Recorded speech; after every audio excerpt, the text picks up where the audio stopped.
The reason Air Canada tried to take over Air Transat may be the reason that's not happening. The goal was to grow and control more of the market. That's something the European Commission wouldn't let happen. Air Canada says it tried to meet the conditions the EC wanted to protect competition, but hit a limit.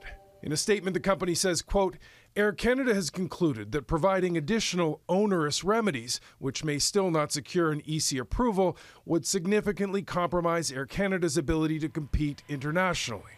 Now, the Canadian government had already signed off on the deal. In announcing his approval in February, the transport minister said the devastating impact of COVID-19 on the airline industry was a key factor. This would have created a much larger airline. This airline industry analyst says getting approval from the EC likely would have meant giving up routes to Europe so as not to be too strong competing with other carriers. That would have been one hurdle too many for Air Canada. If they had to shrink in order to complete this merger, it probably didn't make sense for Air Canada to do it. Now, to pull out of the deal, Air Canada's had to make some concessions. It has to pay Air Transat a $12.5 million termination payment. It's also waiving a $10 million fee it would have been paid if Air Transat were to find a new buyer. There may be one out there.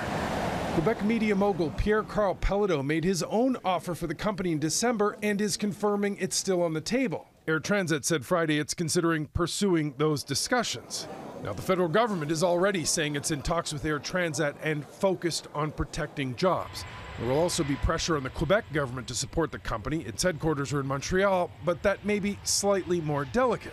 Quebec's premier has some ties to the company. About 30 years ago. François Legault is one of its founders. Mike Armstrong, Global News, Montreal.